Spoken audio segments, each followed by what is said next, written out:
안녕하세요. 박혜숙입니다. 오늘은 마가복음 속에 나타난 메시아의 비밀, 그리고 사라진 에스네파의 정체와 부활하신 예수께서 갈릴리로 먼저 가서 너희들을 만나겠다라고 하셨는데, 갈릴리로 가겠다라는 얘기가 어떠한 의미인지 저희가 함께 살펴보기로 하겠습니다. 먼저 마가복음에 나타난 메시아의 비밀, 그 메시아의 비밀인 무엇을 의미하는지 저희가 한번 살펴보도록 하겠습니다. 윌리엄 브래드라는 신학자가 마가복음 속에서는 예수님의 메시아 되신 것이 감추어져 있다, The Messianic Secret이라는 논문을 발표했는데요. 왜 이러한 얘기가 나왔을까요? 예수께서는 자신이 메시아로 사람들에게 불리우는 것을 대단히 기피하셔서 병자들이 낫고 나서도 이것을 비밀로 지키게, 말을 소문내지 못하게 하시는 얘기들이 마가복음에서는 반복돼서 나오는데요. 그 이유는 그 민중들이 가지고 있는 메시아에 대한 잘못된 오해, 그리고 지나친 열정으로 인해서 어, 잘못 기대와 잘못된 열정들이 예, 예수님의 그 기대에 어긋나기 때문에 오히려 이러한 일들이 일어나지 않기 위해서 메시아됨을 피하고 계시다라고 얘기를 하는데요. 그래서 예수님께서는 사실 이게 결정적인 순간이 오기까지는 사람들에게 자신의 하나님의 아들됨을 감추다가 이제 더 이상 갈 곳이 없는 대제사장 앞에 가서는 하나님의 아들이고 인자가 구름 타고 오신다는 것을 선언을 하시죠. 그래서 진정으로 메시아의 그 직함은 영광스러운 일에 나타나는 것이 아니라 예수님의 순환과 죽으심과 부활의 빛 안에서만 진정으로 이해될 수 있기 때문에 그 사실에 이르기까지는 사람들의 오해를 피하기 위해서 예수께서 극히 메시아됨을 자제했다. 이것이 마가가 본 메시아의 비밀이다라고 윌리엄 브래드가 얘기했는데 상당히 많은 학자들이 동의를 하고 있죠. 예수님께서 다윗의 성전에 예루살렘에 왔을 때 사람들은 열광해서 예수를 맞이를 했지만 예수께 매료되었죠. 그렇지만 그들은 각자 동상이몽, 예수님에 대한 다른 기대들로 벅차 있었죠. 그래서 백성들뿐만 아니라 심지어 제자나 그의 가족마저도 참 예수님의 사명을 제대로 이해하지 못했고 각자 다른 꿈들을 가지고 메시아를 기다렸던 것이죠. 그래서 누구도 제대로 하나님의 아들의 참 의미를 바로 깨닫지 못했기 때문에 예수님께서는 그러한 오해들을 일으킬까봐 더욱더 억제한 것이 아닌가라고 생각을 하게 되는데요. 이러한 이야기들을 제대로 이해하기 위해서는 이스라엘의 중간 400년 동안에 어떠한 일이 일어났는지를 우리가 제대로 알아야만 이 사실을 정확하게 객관적으로 이해할 수가 있게 되는데요. 우리가 알지 못하는 신구약 400년 동안에 이스라엘은 바벨론의 포로로 끌려간 다음 바벨론이 멸망하고 페르시아에 의해서 계속 지배를 당합니다. 페르시아의 200년이 끝나고 330년쯤 됐을 땐 알렉산더에 의해서 헬라가 이제 헬라 제국에 의해서 또 다시 속국이 되죠. 헬라는 네 장군이 있었지만 특별히 두 장군 포톨레마이오스와 셀레우코스 왕 그 두 장군에 의해서 팔레스틴은 점령당하는데요. 남쪽에 이집트를 점령했던 포톨레마이오스, 그리고 북쪽에 있었던 시리아를 점령했던 셀레우코스 두 왕조가 서로 권력 다툼으로 6번을 전쟁을 하는데 그 사이에 끼었던 팔레스틴은 300년부터 198년까지는 포톨레마이오스, 즉 이집트에 의해서 지배를 당합니다. 이집트에 의해서 지배당할 때 포톨레마이오스는 세리를 시켜서 세금을 걷게 하는 일 외에는 유다의 자치권을 인정을 했었습니다. 그래서 자유롭게 살고 있었어요. 문제는 남북 전쟁 5차 때 드디어 시리아가 이기게 됩니다. 안티오코스 3세가 전쟁에 승리를 하면서 팔레스틴은 이제 셀레우쿠스 왕조의 손으로 들어가게 돼요. 198년에 셀레우쿠스 왕조로부터 지배를 당하기 시작한 유대는 순환을 당하게 되죠. 왜냐하면 셀러우쿠스 왕조는 또 유대에게 자치권을 주기를 원치 않았어요. 유대에 그 피를 바치는 제사는 굉장히 원시적이고 야만적이고 이들은 고집스러운 백성이라고 생각해서 헬라의 인문 사상을 강제로 주입하기 시작해서 이제 에피파네스는 어떤 일을 하냐면 극심한 종교 핍박 정책을 하게 되는데요. 167년에 주전 167년에 이 안티오쿠스 4세 에피파네스가 할례, 안식일 그리고 모든 절기 지키는 것을 완전히 금하게 됩니다. 그리고 성전의 문을 닫게 하고 제우스의 풍요의 상징인 대지를 바치게 해서 완전히 성전에 가증한 것이 오게 되는 그러한 일들이 벌어지게 되죠. 이런 극단적인 종교 핍박, 줄을 세워놓고 돼지고기를 먹지 않는 사람은 혀를 자르고 이런 극단적인 종교 핍박에 경건한 사람들, 하시딤들이 일어나서 독립운동을 하게 되는데요. 그때 모딘에 살던 마타디아스라는 이제 제사장이 일어나서 독립운동을 이끌게 되고 그의 5 아들들이 이제 일어나서 운동을 하게 되는데 그것이 그의 마타디아스의 3번째 아들이 유다였어요. 그가 얼마나 게릴라전에 잘했는지 망치로 확 내리치고 빠지는 것처럼 전쟁을 망치처럼 잘했다고 해서 마카비라는 이름이 붙게 되었죠. 그래서 마카비 운동이라고 하는데요. 마카비 혁명 운동이라고 하는데요. 결국은 164년에 드디어 빼앗겼던 예루살렘 성전을 탈환하게 되어서 그동안 돼지피로 덮여져 있고 성전 문을 다 닫고 온갖 우상으로 가득했던 성전을 다 치우고 거룩한 성전 봉헌식을 해서 불을 켜서 한우카 수전절을 하게 되죠.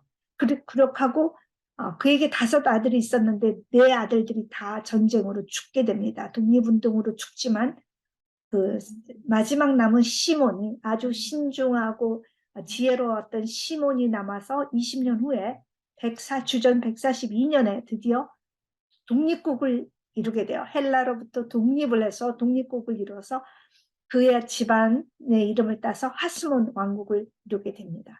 그는 비록 유다 지파는 아니었지만 레위 지파였지만 그 독립을 위해서 그 온 집안이 숭고한 피를 흘렸기 때문에 지도자의 위치에 앉게 됩니다. 그래서 시몬은 대제사장이 되고 지도자가 되죠. 그래서 그 후에 시몬 후에 요한 힐카누스 다음에 아리스토블루스 또 알렉산더 얀네우스 그 다음에 그의 아내 알렉산드리아 그 다음에 이제 2 아들들이 와요. 그 2 아들은 힐카누스와 아리스토블루스 이 큰 아들과 둘째 아들 2 왕자들이 싸움을 하게 됩니다. 서로 왕권을 두고 싸움을 하게 돼요. 이 하스몬 왕자의 난이 주전 63년에 일어났는데 중재를 위해서 시리아에 와 있었던 로마의 폼페이 장군에게 편지를 양쪽에서 서로 보냈어요. 내가 왕자가 되는 게 맞다. 내가 왕이 되는 게 맞다라고 편지를 보내자 로마의 폼페이는 그 2 명의 말 듣지 않고 예루살렘으로 쳐들어와서 둘 다 실격을 시켜버리고 모든 정권을 이 왕자들에게 주지 않고 오히려 옆에서 아부를 하고 있던 헤롯 쪽에 왕권을 줘버려요. 그래서 드디어 사실은 79년 만에 하시몬 왕국은 일찍 폼페이 장군의 유다 침공으로 실제적인 하시몬 왕가는 끝이 나게 됩니다. 비록 79년이라는 짧은 시간이었지만 스스로의 힘으로 독립을 해서 독립국가를 이루었던 그 유다는 그 뜨거운 감격을 잊지 못하죠. 그래서 그 후로 예수님이 탄생하시고 예수님이 죽으시고 그 마카비 운동에 승리했던 그 기억을 가지고 계속 독립운동을 하다가 로마에게 결국 멸망해서 유다는 영원히 사라져버리게 되는데요. 이 100년간이 자유를 위한 격동의 유다의 100년간이었죠. 이 기간 동안 엄청나게 많은 일들이 벌어집니다. 성공했던 하시딤 운동으로 독립을 이뤄서 하스몬 왕가가 생겼기 때문에 그 추억으로 그들은 뜨겁게 다시 독립을 이루고 싶어하는 열망으로 가득 찼어요. 그래서 갈릴리에서는 히스기야라는 사람이 일어나서 독립운동을 하다가 그가 죽자 그의 아들 유다 그리고 또 이두메에서는 퇴역 군인들이 또 반란을 일으켰고요. 베레아 쪽에서는 왕의 종이었던 시몬이 그가 키가 출중하고 싸움을 잘했나 봐요. 수많은 군사들을 일으키고 자기가 왕이다 그러고 또 나서서 반란을 일으키고 또 목동이었던 아트롱게우스가 또 내가 왕이다 하고 자기 사형제와 함께 또 나와서 또 반란을 일으키고 그 당시에 예수님이 태어나기 전부터 예수님 당시까지 무려 20명이 넘는 메시아와 왕들이 서로 내가 왕이다 메시아다 하면서 일어나서 반란을 일으켜서 또 일으켜서 전쟁을 일으키고 주민들이 죽고 그런 일이 벌어졌는데 이렇게 계속해서 끊이지 않고 폭동이 일어나니까 결국 시리아에 있었던 바루스 총독이 군대를 이끌고 오는데 처음에는 이겨내지 못하니까 아라비아 왕에게 군사 요청을 합니다. 아라비아 왕은 헤롯 왕에게 굉장히 헤롯 왕을 싫어했기 때문에 와서 특별히 갈릴리 지역은 마을마다 불을 질러서 불바다를 만들어버리고 바루스도 강력하게 저항했던 그 엠마오 마을을 전체 마을을 불바다로 만들어버렸다고 해요. 그리고 엠마오에는 반란을 일으키던 사람은 2,000명을 잡아서 하루에 다 십자가에 매달리는 등 엄청난 일들이 예수님 태어나기 직전부터 예수님 당시에 끊임없이 일어나고 있었습니다. 특별히 엄청난 일들이 갈릴리 쪽에서 많이 일어나고 있었어요. 그래서 수많은 가짜 메시아와 많은 자칭 왕이라는 사람들이 이렇게 많이 일어나서 폭동을 일으키고 있던 시대에 예수님께서는 자기가 또다시 다른 메시아로 오해되어서 사람들이 기다리던 메시아로 오인되어서 잘못된 열정을 일으키기를 원치 않으셨어요. 그래서 아마도 메시아라는 것을 감추었다라고 윌리엄 브래드는 설명을 하고 있죠. 진짜로 예수께서는 자신의 온 것은 사람들이 기대하는 그런 메시아가 아니라 인자가 온 것은 왕으로 섬김을 받으려는 것이 아니라 자기 목숨을 많은 사람들이 죽을 수밖에 없는 죄와 죽음으로 영원히 사망할 수밖에 없는 사람들을 자신의 죽음으로 그 사망에서 생명의 아버지의 나라로 옮기는 그 일을 위해서 자기가 대속물로 죽는 그 일을 하기 위해 온 메시아이기 때문에 사람들의 기대와 전혀 다른 길을 가셔야 하기 때문에 오히려 그 일들이 결정적인 순간까지는 알려지기 원하지 않으셨다라는 얘기를 하고 있습니다. 메시아는 이스라엘을 구하러 오시는 군사 정치적인 다윗의 자손이 아니고 자신의 생명을 대속물로 주셔서 하나님께 끝까지 순종하기 위해서 오셨고 하나님 아들의 참 영광은 대관식의 자리에서 오는 그 영광이 아니라 십자가의 피비린내 나는 그 죽음과 고통이 바로 그분의 영광이라는 거죠. 그런데 우리는 메시아닉 시크릿이라는 이 얘기를 들으면서 2000년 전 사람들은 예수님을 참 오해했구나 라고 생각을 하지만 우리 자신은 그런 오해가 없었는지 우리는 정말 예수님을 바로 이해하고 있는지 질문을 하게 됩니다. 그때 그 사람들은 정치적으로 그들을 독립시켜주기 원했었지만 오늘 우리는 어떠한 예수님을 원하나요? 우리의 친구 되시고 우리의 구주 되셔서 우리가 기도하면 들어주시고 우리가 아프면 병 낫게 해주시고 우리가 소원하는 것을 이루어 주시는 그런 메시아로 그런 주님으로 우리는 기대하는 것은 아닐까? 예수님께서는 전혀 다르게 우리의 죄의 문제를 해결하시고 그리고 그분의 십자가를 지시고 우리에게 우리도 그 십자가를 지고 나와 함께 가자고 하시는데 우리는 정말 예수님을 제대로 이해하고 있는지 아니면 2000년 전에 유대 민족이 예수님을 오해했던 것처럼 오늘 우리도 여전히 우리 마음대로 예수님을 오해하고 잘못된 열정을 갖고 있지는 않는지 돌이켜 보게 됩니다. 예수님을 따라서 그 길에 예수님이 가신 그 십자가의 길을 함께 가지 않는다면 혹시 우리 마음속에 복음의 씨앗이 뿌려져서 심지어 싹이 튼다 하더라도 이내 시들어 버릴 수밖에 없다는 거죠. 왜냐하면 그것은 정말 생명의 씨앗이 아니기 때문에 정말 생명의 씨앗은 죽어야 되죠. 미랄이 죽어야지 싹이 나는 것처럼 우리의 자아가 죽어서 주께서 우리를 통해서 하시려는 일들을 이룰 수 있도록 한 발 한 발 따라가는 일을 하지는 않고 우리가 원하는 우리의 소원을 들어주기 위한 메시아로 우리 또한 착각하고 우리 또한 잘못된 메시아상을 갖고 있지는 않았는지 우리 자신을 돌아보게 됩니다. 두 번째, 사라진 거룩한 공동체 SNF에 대해서 이 시간 함께 살펴보기로 하겠습니다. 이미 살펴본 대로 주전 167년경에 하시딤 운동이 일어났죠. 마카비 운동이 일어났죠.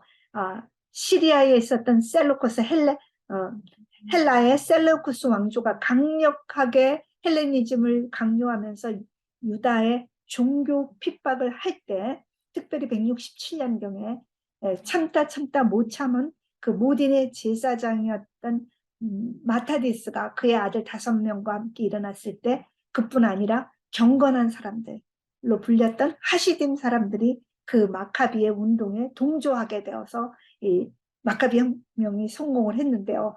그때 함께 동조했던 거룩한 경건한 사람들, 하시딤의 사람들은 세 개의 종파로 나뉘게 됩니다.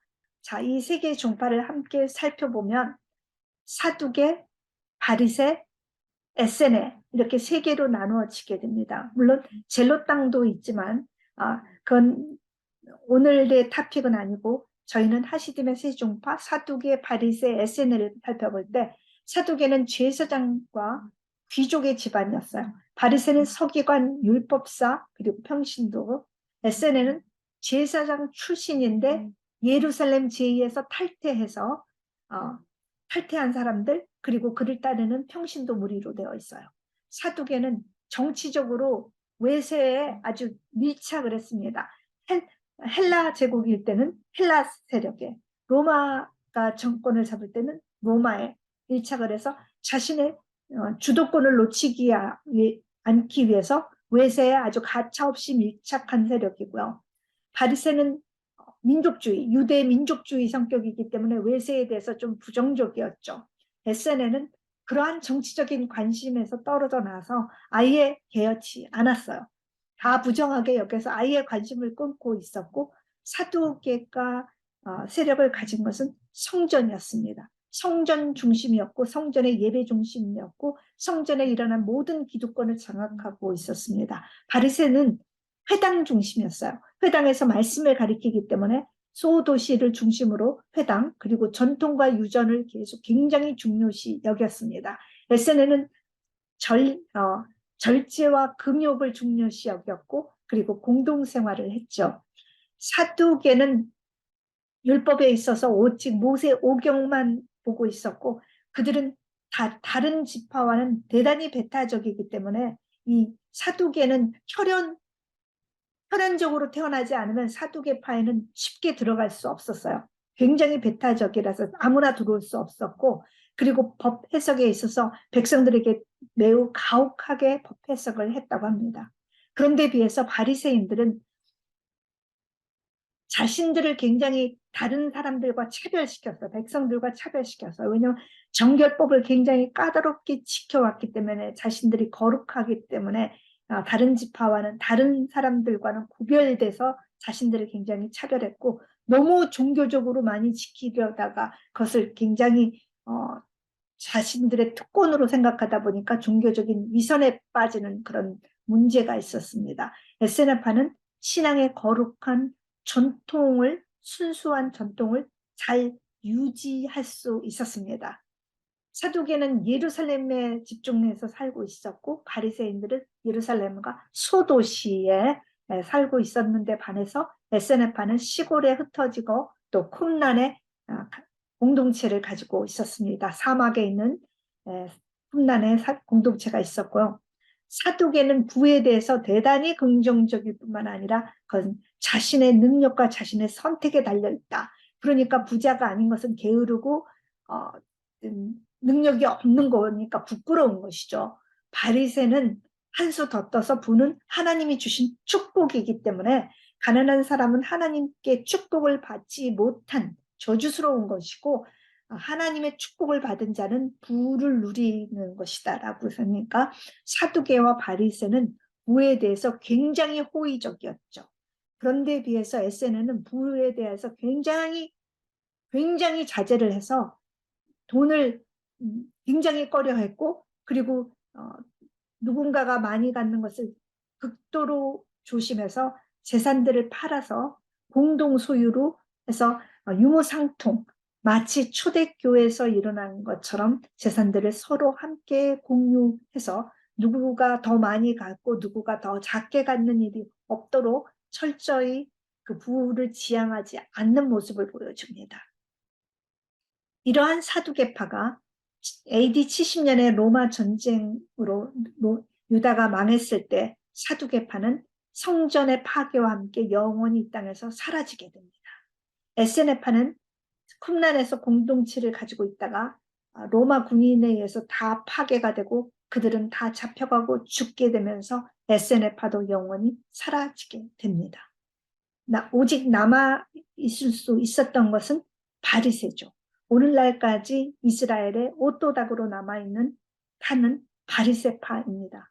이 신앙의 진정한 거룩한 전통을 지녔던 에세네파가 사막에서 거룩하게 신앙을 유지하다가 사라져버린 것이 대단히 안타까운 일인데요. 정말 그들은 완전히 사라져버린 것일까요? 이 에세네파에 대한 평가를 요세푸스는 유대 전쟁사 2권에서 이렇게 표현하고 있습니다. 에세네파들은 평화 애호주의자들인데 그들은 성경을 연구하는데 밤이 되면 1년에 3분의 1은 성경을 읽고 성경을 필사하면서 3분의 1이 되는, 그러니까 3달 이상을, 1년에 3달 이상을 밤에 성경을 필사하거나 읽으면서 밤을 새우고 병과 몸에 유익한 약초, 식용, 약용 식물에 대해서 굉장히 연구를 많이 하는 사람들이고, 맹세는 위증보다 더 나쁜 거니까 절대 맹세하지 않고 신실하기로 사람들에게 저 사람 SNF 사람이다 그러면 아주 믿어도 될 정도로 아주 신실한 사람으로 이름났다고 하죠. 그들은 해가 뜨기 전에는 절대 세속적인 말을 담지 않고 해가 뜨면 하나님께 찬양과 기도문으로 시작을 하고 항상 정숙하고 맑은 정신을 유지할 수 있었던 것은 그들이 절제와 금욕을 철저히 잘 한 사람들이라서 그들 무리에 가면 언제라도 정숙했다라고 얘기하죠. 절대 부에 집착하지 않고 유무상통했고 또 사치를 금했고 식사를 대단히 간략하게 간단한 식사를 했기 때문에 그 사람들은 굉장히 오래 살아서 100세 이상 살았다라고 기록을 하고 있습니다. 마지막 로마와 전쟁이 벌어졌을 때 로마 군인들의 잔인한 고문에도 결코 흔들리지 않고 견고하게 자기 신앙을 지킨 거룩한 사람들이다라고 요세푸스는 극찬을 하고 있습니다. 이 에세네파들을. 에세네파에 들어가기 위해서는 지침이 있는데요. 첫 번째부터 7번째를 살펴보면 첫 번째는 오직 여호와 하나님만을 경외할 것. 두 번째는 모든 사람들에게 그 사람이 낮은 사람이건 가난한 사람이건 가리지 않고 그들에게 공의를 베풀 것. 어떤 경우에도 남에게 해를 끼치지 않을 것. 악을 미워하고 의로운 자는 반드시 도울 것. 권위자를 존중하지만 권세를 남용하지 않는다. 사치를 절대 하지 않는다. 진리만을 사랑하고 거짓을 피한다. 7번째, 도둑질하지 않고 어떠한 경우에도 불의하게 취득하지 않는다. 불의하게 취득한 것은 절대 취하지 않는 것이죠. 이런 사상을 가지고 공동체 생활을 하면서 단순한 식사 생활을 하고 건강을 유지를 하면서 서로 함께 생활했던 이 거룩한 공동체가 영원히 이 땅에서 사라져 버린 것 같이 보였습니다. 그런데도 놀랍게 이 당시에 이 에세네파의 사상을 가진 사람이 성경에 나와 있는데 그분이 바로 침례 요한이시죠. 침례 요한은 정말 제사장의 가문이었습니다. 스게랴 제사장의 가문이었는데 독자였는데 그가 예루살렘 제사장 무리에서 떨어져 나와서 그가 광야에서 간단한 음식과 검소한 옷을 입으면서 공의를 행하고 오직 하나님만을 위해서 이렇게 침례를 베풀면서 했기 때문에 우리는 에세네파의 대표적인 인물로 침례 요한을 생각하죠. 그런데 그 침례 요한이 바로 예수님에게 침례를 주시면서 침례 요한은 죽었지만 모든 거룩한 신앙의 전통이 예수님과 함께 어디로 전해지느냐 하면 거룩한 신앙의 전통을 가지겠던 에세네파는 사막에서 다 죽고 없어졌죠. 성전이 파괴되고 유다가 멸망해서 에세네파는 뿔뿔이 다 흩어지고 다 죽고 말았지만 하나님께서 에세네파를 통해서 거룩하게 유지했던 신앙의 전통은 예수 그리스도를 통해서 초대 기독교 공동체의 고스란히 보존되게 되었습니다.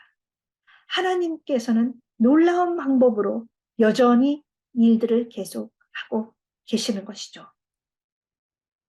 그런데 많은 시간들이 지나서 우리는 3년간의 긴 기간 동안 그 팬데믹을 통해서 많은 사람들이 우리 곁을 떠나고 학교가 문을 닫고 교회마저도 문을 닫아야 했고 이러한 시기에 살아가는 우리의 젊은이들은 이 포스트 모더니즘의 절대 진리가 사라져버리고 10대 애들이 방황하고 대학생들의 학교를 졸업해도 미래가 불투명한 그래서 성과 인터넷과 그리고 마약과 우울증과 말할 수 없는 많은 이슈들로 브로켄된 이 20대 청년들이 과연 하나님을 어떻게 믿고 이들은 어떤 소망을 가지고 갈까 하고 정말 막막한 절망감을 이 시대의 젊은이들을 바라보면서 생각했는데 하나님께서는 여전히 역사하고 계시죠. 지난 2월 8일이었죠. 지난 2월 8일 켄터키에 있는 작은 애쉬베리 기독교 대학에서 20명 정도의 무리들이 예배가 끝나고 난 뒤에도 성령의 뜨거운 감동을 받아서 남아서 기도하기 시작해서 day and night 24시간 넌스톱으로 학생들이 끊임없이 기도해서 16일간을 이곳 저곳에서 몰려온 수많은 학생들과 젊은이들이 온 캠퍼스와 예배당을 가득 채우는 놀라운 리바이벌이 16일간 넌스톱으로 일어났을 때 얼마나 많은 대학생들이 눈물을 흘리면서 예수님의 이름을 높이는지 그 장면을 보면서 저도 정말 믿을 수가 없었습니다. 이러한 일들이 젊은이들에게 일어났죠. 그 교회를 들어가기 위해서 비행기를 타고 영국에서 날라오고 별 유명한 분들이 왔는데 다 10시간씩 8시간씩 기다려야 했어요. 그런데 if you are under the 25, you can come in anytime. 25세 이하 된 청년들은 자유롭게 들어갈 수 있었어요. 수많은 청년들이 들어가서 예수님을 만나고 성령의 체험을 하는 놀라운 일이 일어났죠. 우리 눈에는 정말 황폐함만이 가득한 이 세상에도 하나님은 여전히 살아서 역사하고 계시는 것입니다. 하나님께서 SNF를 통해서 거룩한 신앙의 전통을 보존하셨다가 초대 기독교 공동체를 통해서 이 전통을 주셨는데 오늘 우리들이 가지고 있는 하나님께서 우리에게 주신 이 거룩한 전통을 우리 교회들이 지켜내지 못할 때 하나님은 우리들이 아닌 돌들을 통해서라도 이 거룩한 전통을 반드시 이어나가고 말 것이라는 생각을 하게 됩니다. 마지막 부활하신 부활의 아침에 마리아와 살로메, 두 명의 마리아와 살로메가 무덤에 갔을 때 흰 옷을 입은 청년이 이제 예수께서 말씀하시기를 내가 전에 말한 것처럼 내가 먼저 갈릴리로 갈 테니 갈릴리에서 만나자 라는 얘기를 제자들과 베드로에게 전하라고 하십니다. 그러면 사실 우리는 모든 일을 알고 있죠. 마가의 다락방에서 일어난 일, 예수님의 부활과 승천, 모든 일이 예루살렘에서 일어났음에도 불구하고 그리고 예루살렘에서 떠나지 말고 기도하라고 하셨는데 여기 갑자기 갈릴리라는 얘기는 무슨 뜻일까요? 갈릴리로 가서 만나자라는 것이 무슨 의미인지 잠시 우리는 역사 속의 갈릴리의 의미를 살펴보겠습니다. 남북이 통일이 되었던 사울, 다윗, 솔로몬의 120년 후에 솔로몬이 죽자마자 그의 아들 르호보암이 왕위에 오르려고 세겜에 등극식을 하러 갔더니 나라가 나누어져 버리게 되죠. 찢어져요. 그래서 북쪽은 이스라엘, 남쪽은 유다. 그래서 남북이 분열이 되게 됩니다. 북쪽 이스라엘은 722년에 아수르에게 멸망을 당하게 됩니다. 아수르에게 멸망을 당하고 난 다음에 갈릴리는 두 개의 속주로, 사마리아는 사마리아 속주, 그리고 갈릴리는 메기토 속주에 속해서 이 두 개의 속주에 중에서 메기토 속주에 속해가지고 아수르에게 지배를 당하고 있다가 5세기에서 6세기가 되면 페르시아가 점령을 하자 페르시아 시대는 페르시아의 관할 안에 그 페니키아 해변 지대의 속주에 속하게 돼서 페니키아 영향을 더 많이 받아서 좀 더 이방화가 더 이루어지게 됩니다. 그러다가 4세기, 2세기가 되면 헬라에 의해서 점령을 당하죠. 헬라의 셀레우코스, 특별히 프톨레마이오스와 셀레우코스 왕조 시대에 그곳의 갈릴리에는 엄청나게 많은 헬라식 도시가 세워지고 급속한 헬라화가 갈릴리에서 이루어지게 됩니다. 처음에 세포리가 수도였고 그것이 디베라로 바뀌죠. 이러한 도시들은 완전히 헬라식 도시예요. 예수님의 태어난 나사렛에서 3마일밖에 떨어지지가 않은 곳에 세포리가 있는데 예수님의 생애에 세포리에 갔다는 얘기가 한 번도 안 나오죠. 세포리는 완전히 헬라화식 도시이기 때문에 예수님이 한마디도 하지 않죠. 이렇게 헬라화된 대형 도시들이 갈릴리에는 생겨나게 되어서 더욱더 이방화된 곳이 갈릴리였습니다. 이렇게 유다하고는 별개로 이방화되어서 뚝 떨어져서 별개로 지내던 500년의 세월을 지내고 있다가 그 하스몬 왕가, 독립한 하스몬 왕가에 아마도 알렉산더 얀네우스 때에 이제 그가 쳐들어가서 갈릴리를 점령해서 이방 세력을 몰아내고 유다에로 편입을 하게 됩니다. 그래서 500년 후에 갈릴리가 이방에 속해 있다가 500년 만에 처음으로 유다에 속하게 되어요. 근데 이미 갈릴리에는 너무나 많은 헬레니즘의 영향, 이방에 오랫동안 500년 동안 노출이 되었고 유대교의 전통을 전혀 보호받지 못했죠. 그리고 갈릴리 주민들의 대다수는 이방의 압제, 기나긴 압제 속에 이제 그리고 다시 유다가 이제 점령하면서부터 유다의 부자들에 의해서 약탈당하게 되면서 갈릴리의 대다수의 주민들은 최저 생계비인 200데나리온이 채 안 되는 가난한 낮은 GNP로 살아가는 최하층 사람들로 살아가는 곳이었습니다.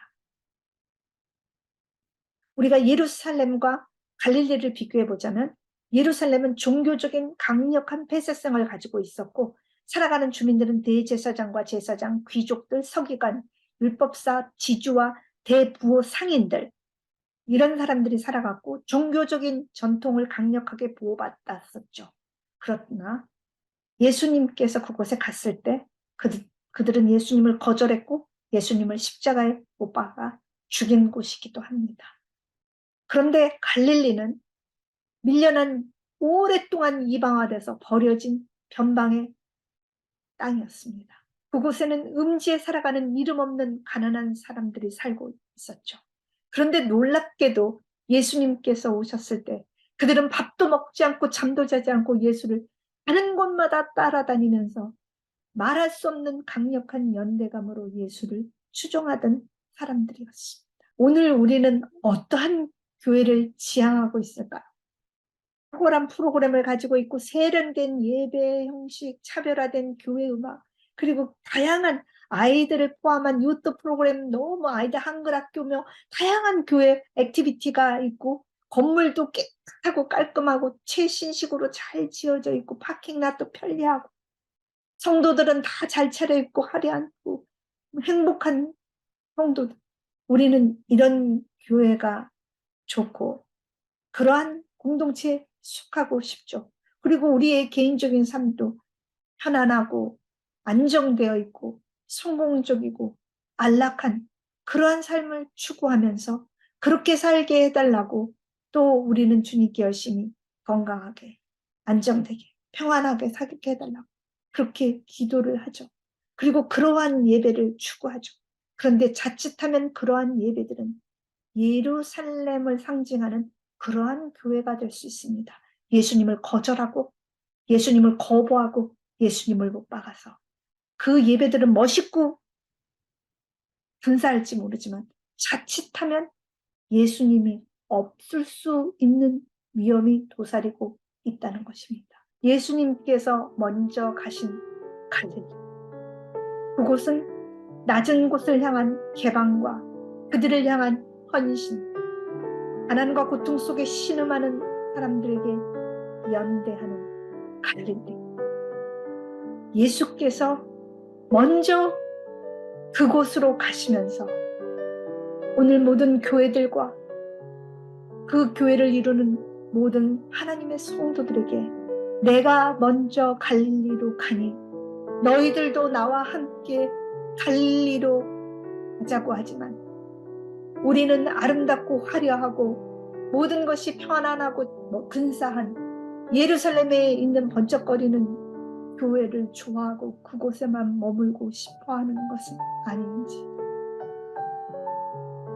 여전히 예수님께서는 내가 먼저 갈릴리로 가니 너희도 나와 함께 갈릴리로 가자, 이렇게 간절하게 우리를 부르시고 있다고 마가는 우리에게 도전하고 있습니다.